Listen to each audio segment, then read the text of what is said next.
క్రీస్తునందున్న ప్రియులకు ప్రేమతో వందనాలు తెలియజేయుచున్నాను. జనవరి నెల 5వ తేదీ 2025. ఈరోజు దావీదు గారి ద్వారా దేవుడు మనకు చేస్తున్న వాగ్దానం ఏమిటనగా, కీర్తనల గ్రంథము 34వ కీర్తన 4వ చరణం. నేను యెహోవా యొద్ద విచారణ చేయగా ఆయన నాకు ఉత్తరమిచ్చెను. నాకు కలిగిన భయములన్నిటిలో నుండి ఆయన నన్ను తప్పించెను. ఆమేన్. నా ప్రియమైన సహోదరి సహోదరులారా, దావీదు గారి జీవితం ఎన్ని భయంకరమైన శ్రమల గుండా నడిచిందో మనకు బాగా తెలుసు. నిజంగా దావీదు గారి జీవితంలో ప్రశాంతమైన దినాలు చాలా తక్కువ. కొన్నిసార్లు పిచ్చివానిగా కూడా ప్రవర్తించాడు.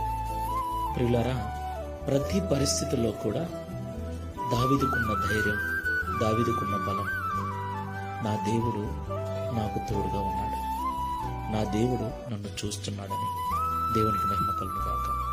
తనకొచ్చిన ప్రతి బాధలో, తనకొచ్చిన ప్రతి శ్రమలో ఆయన దేవుని యొద్ద అడిగినప్పుడు, అయ్యా ఈ బాధ ఎందువలన వచ్చింది, దీనికి అంతమేమిటి, దీని పరిస్థితి పర్యవసానం ఏమిటని అడిగినప్పుడు దేవుడు ఆయనకు ఉత్తరమిచ్చి ఆయనకు కలిగిన భయాలన్నిటిలో నుండి దేవుడు తప్పించాడు.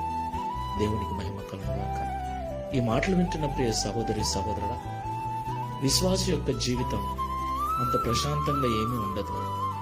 చనిపోయేంత వరకు లోకములో ఉన్న వారి కంటే మరీ ఎక్కువగా శ్రమలు, బాధలు అనుభవించవలసి ఉంటుంది. ఒక పెద్ద పోరాటాన్ని చనిపోయేదాకా మనం చేస్తూనే ఉండాలి. లోకాశలతో, శరీరాశలతో, భయంకరమైనటువంటి చీకటి శక్తుల ప్రభావముతో